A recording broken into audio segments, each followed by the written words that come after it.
Suman TV money ప్రేక్షకులకి నమస్కారం. నేను మీ Anil Singh, business editor.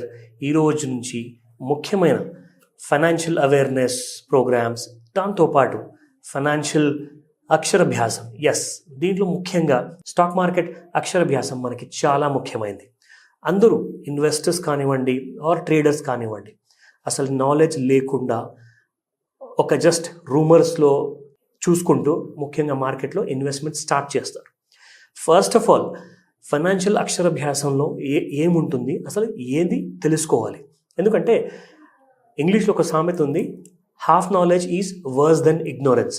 So సగం నాలెడ్జ్తో ఆర్ పూర్తి నాలెడ్జ్ లేకుండా మార్కెట్లోకి ఆర్ ఎటువంటి ఇన్స్ట్రుమెంట్ యాజ్ అ క్లాస్ ఇన్స్ట్రుమెంట్లో ఇన్వెస్ట్మెంట్ చేయడానికి దాని ముందు తెలుసుకోవాల్సిన ముఖ్యమైన విషయాలు. సో ఈరోజు మనం ఫస్ట్ స్టార్ట్ చేద్దాము. మనకు కావాల్సింది అసలు మార్కెట్లో స్టాక్ మార్కెట్ క్రాష్ అనేది ఎందుకు వస్తుంది.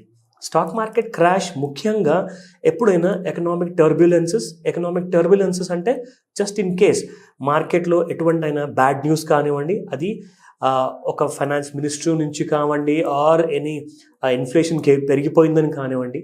దీంతోపాటు కంపెనీస్ ప్రతి 3 నెలలకు ఒకసారి అన్ఆడిటెడ్ ఫైనాన్షియల్ రిజల్ట్స్ కూడా వాళ్ళు అనౌన్స్ చేస్తారు. సో వీటిల్లో ఏమవుతుందంటే ప్రతి సెక్టర్కి ఒక లీడర్ ఉంటారు. సో ఆ లీడర్ ఫర్ ఎగ్జాంపుల్ ఐటీలో చూసుకుంటే ఇన్ఫర్మేషన్ టెక్నాలజీ సాఫ్ట్వేర్ కంపెనీస్ చూసుకుంటే టీసీఎస్, ఇన్ఫోసిస్ లాంటి కంపెనీస్ ఎప్పుడన్నా negative results or negative guidance మార్కెట్కి నచ్చకుండా ఏదైనా అనౌన్స్మెంట్ ఇస్తే తప్పకుండా అలాంటి టైంలో మార్కెట్స్లో ఆ సెక్టర్లో కనీసం మీకు ఒక స్టాక్ మార్కెట్ క్రాష్ అనేది కనిపించే ఛాన్సెస్ ఉంటాయి. సో ఇక్కడ మనకు సెక్టర్ స్పెసిఫిక్గా కాకుండా అసలు మార్కెట్లో ఎకానమీకి సంబంధించిన టర్బులెన్సెస్ ఏముంటాయి.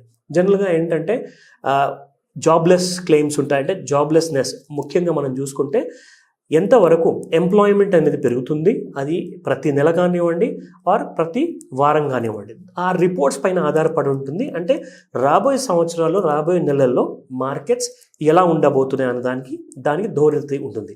సో ముఖ్యంగా మనం ఇక్కడ చూసుకుంటే స్టాక్ మార్కెట్లో ఒక ఫైనాన్షియల్ ఎడ్యుకేషన్ చాలా ముఖ్యము.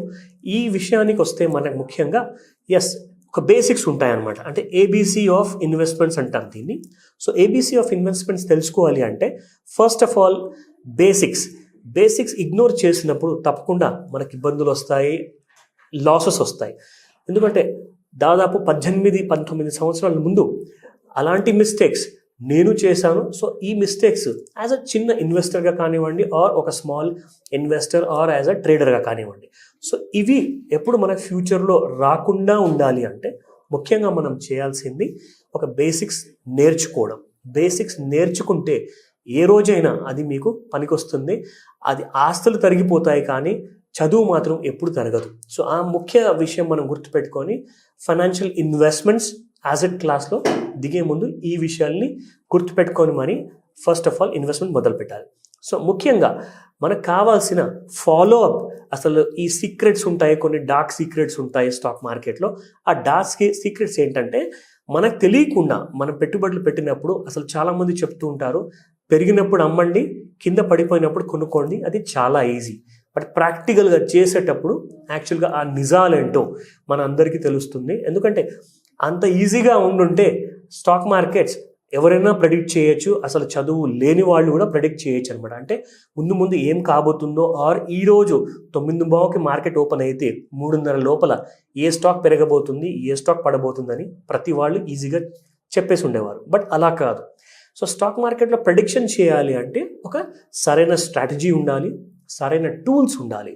సో ఈ టూల్స్ ఏంటంటే ప్రతి వారు మార్కెట్లో కష్టపడతారు. సో వాళ్ళ సొంత హోంవర్క్ అనేది చేసుకుంటారు. సో ఆ హోంవర్క్ చేయకపోతే ఖచ్చితంగా మీకు ఆర్ సగం చేసినా కానీ లాసెస్ అనేది తప్పవు. సో రెండో పాయింట్ నేను మీకు చెప్తాను. సో డార్క్ సీక్రెట్స్కి రెండో పాయింట్లో ముఖ్యంగా మనం చూసుకోవాల్సింది మార్కెట్లో మిస్టేక్స్ ఎలా అవాయిడ్ చేయాలి ఆర్ మినిమైజ్ ఎలా చేయాలి. ముఖ్యంగా మనం దీని గురించి మాట్లాడుతున్నాం ఇవాళ. సో స్టాక్ మార్కెట్స్లో ఎవరైతే ట్రేడర్స్ ఉంటారో అండ్ ఇన్వెస్టర్స్ ఉంటారో వీళ్ళకి ముఖ్యమైనది కావాల్సింది ఏంటంటే ఒక టూల్. ఆ టూల్ లేనప్పుడు కొత్తలో వచ్చినప్పుడు వీళ్ళు ఏం చేస్తారంటే వీళ్ళు న్యూస్ పేపర్స్ కానివ్వండి, న్యూస్ టీవీ ద్వారా కానివ్వండి, ఇవన్నీ చూసిన తర్వాత అంటే ఈ స్టాక్లో ఒక పాజిటివ్ రిజల్ట్ వచ్చింది, సో ఈ స్టాక్ పెరగొచ్చు ఏమో అనే ఉద్దేశంతో చాలామంది ఆ న్యూస్ని ఫాలో చేసి తప్పులు చేస్తారనమాట. అంటే ఆ కంపెనీ బాగా స్టాక్ పెరిగిన తర్వాత కొనేసి అక్కడ కొంచెం పడడం మొదలుపెట్టిన తర్వాత వెయిట్ చేయడం మొదలు పెడతారు. సో వెయిట్ చేసే ఆ డ్యూరేషన్లో ఏమవుతుందంటే 1% నుంచి ఫాల్ స్టార్ట్ అయితే అది స్లోగా పెరిగి 5% ఫాల్, 10% ఫాల్ వరకు వచ్చేస్తుంది. అండ్ ఒక నమ్మకం లేదా ఒక హోప్తో ఆ ఇన్వెస్టర్ ఆ స్టాక్లో ఇన్వెస్టెడ్గా ఉంటారు. ఆర్ ఇంట్రాడే ట్రేడర్స్ ఉన్నారనుకోండి, వాళ్ళు కూడా అలాగే ఆ స్టాక్ని హోల్డ్ చేసుకొని ఉంటారు. ఒక స్టాప్ లాస్ అనేది ఒక మెకానిజం, స్టాప్ లాస్ మెకానిజం అనేది ఎవరు స్ట్రిక్ట్గా ఫాలో చేయరు. అది చాలామందికి మోర్ దెన్ 90% ట్రేడర్స్ ఆర్ ఇన్వెస్టర్స్కి లాస్ అయ్యే కారణాలు. సో ఇది చాలా ఇంపార్టెంట్ విషయం. ఇది గుర్తుపెట్టుకొని మరి trading mechanism are trading strategy అనేది డిజైన్ చేసుకోవాలి. రెండో విషయానికి వచ్చిన తర్వాత న్యూస్ ఎప్పుడైతే రీచ్ అవుతుందో, అది ఎలక్ట్రానిక్ ఛానల్స్ ద్వారా కానివ్వండి ఆర్ న్యూస్ పేపర్స్లో కానివ్వండి, అదంతా జరిగిపోయిన తర్వాత తెలిసేది న్యూస్ అనమాట. న్యూస్ మార్కెట్లోకి వచ్చే ముందే చాలామంది ఇన్వెస్టర్స్ వాళ్ళ హోంవర్క్ చేసుకొని వాళ్ళు ఆ స్టాక్లో రాబోయే 3 నెలల్లో ఆర్ లేదా 6 నెలల్లో ఈ స్టాక్ ఇంత పెరగబోతుంది, 10% రిటర్న్స్ ఇవ్వచ్చు, 20% రిటర్న్స్ ఇవ్వచ్చు అని ప్రతి ఇండివిజువల్ వాళ్ళ హోంవర్క్ చేసుకొని ఆ రిజల్ట్స్ అనౌన్స్ చేసే ముందే వాళ్ళు ఒక చిన్న స్టాప్ లాస్తో ఒక ఇన్వెస్ట్మెంట్ అనేది చేస్తారు. కానీ చాలామంది ఏం చేస్తారంటే 100కి 90% మంది వీళ్ళందరూ న్యూస్లో స్టాక్ మార్కెట్లో ఎటువంటి రిజల్ట్స్ అనౌన్స్ చేసిన తర్వాత ఆ స్టాక్ పెరగడం ఆ టైంలో వాళ్ళు ఎంట్రీ తీసుకుంటారు. బట్ అది చాలా హై రిస్క్తో కూడిన పని. ఇక్కడ ముఖ్యంగా మనము ఆలోచించాల్సింది హోంవర్క్ గురించి. సో ఆన్ టైం మీ హోంవర్క్ లేదా మీకు ఒకవేళ ఆ బేసిక్స్ తెలియదు, at the same time strategies లేవు, టూల్స్ కూడా లేవు మీ దగ్గర, తప్పకుండా మీరు ఒక సర్టిఫైడ్ ప్రొఫెషనల్స్ ఉన్నారు, ఇన్వెస్ట్మెంట్ ప్రొఫెషనల్స్ ఉన్నారు, ఇన్వెస్ట్మెంట్ అడ్వైజర్ చేసే చాలామంది పోర్ట్ఫోలియో మేనేజర్స్ కూడా ఉన్నారు, లేదంటే మ్యూచువల్ ఫండ్స్ కూడా ప్రిఫర్ చేయొచ్చు.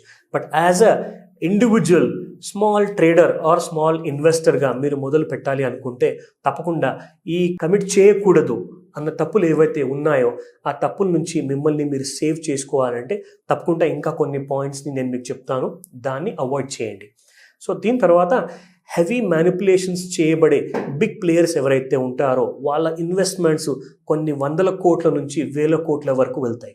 సో దీంట్లో ఏమవుతుందంటే ఒక స్టాక్ ఫాల్ని కానివ్వండి, రైజ్ని కానివ్వండి ఇన్ఫ్లుయెన్స్ చేసే అవకాశం ఎక్కువగా ఉంటుంది. కాబట్టి వాళ్ళు వాళ్ళ హోంవర్క్ కూడా చేసి ఉంటారు. కాబట్టి సో ఆ అనాలిసిస్ కానివ్వండి, ఆ ఆడిటింగ్ రిజల్ట్స్ గురించి కానివ్వండి, వాళ్ళ లెక్క ప్రకారంగా వాళ్ళు ఇన్వెస్ట్మెంట్ చేస్తారు. కాబట్టి వాళ్ళు ఏదైతే ప్రీమియం కాంటెంట్ అంటే కొన్ని మ్యాగజైన్స్ ఉంటాయి, కొన్ని మంచి ఇంపార్టెంట్ పెయిడ్ ఛానల్స్ ఉంటాయి, వాళ్ళ దగ్గర అటువంటి ఇంపార్టెంట్ ఇన్ఫర్మేషన్ గురించి విని వాళ్ళ హోంవర్క్ చేసి అనలైజ్ చేసుకున్న తర్వాతనే వాళ్ళు పెట్టుబడి పెడతారు. కానీ ఒక చిన్న ట్రేడర్ ఇన్వెస్టర్ ఎప్పుడైనా ఇటువంటి వాటికి పెట్టుబడి పెట్టడం కానివ్వండి, ఆర్ ఇన్వెస్ట్మెంట్ మ్యాగజైన్స్ కొనడం కానివ్వండి, ఆర్ ఏదన్నా పెద్ద ప్రొఫెషనల్ దగ్గరికి వెళ్ళేసి వాళ్ళ ఫీజు కట్టి మరి వాళ్ళ సర్వీస్ తీసుకోవడం కానివ్వండి, దీని గురించి ఎప్పుడు ప్రిఫరెన్స్ ఇవ్వరు, విచ్ ఇస్ రాంగ్. ఎందుకంటే మనకు తెలిసిన ఫీల్డ్లో మనం ముఖ్యంగా మనం కళ్ళు మూసుకొని అఫ్కోర్స్ చేసుకోవచ్చు. బట్ తెలియని ఫీల్డ్లో మనం మొదటిసారి ఆర్ ఒక సంవత్సరం తర్వాత కూడా మళ్ళీ కంబ్యాక్ వచ్చేసి మార్కెట్లో పెట్టుబడి పెడుతున్నామంటే అప్పుడు కూడా మీకు లాసెస్ తప్పవు. ఆ లాసెస్ నుంచే మనం ఎప్పుడు మన అమౌంట్ని, మన హార్డ్ ఎర్న్ ఇన్వెస్ట్మెంట్ని సేవ్ చేసుకోవాలి. సో ఆ విషయం గుర్తుపెట్టుకోండి.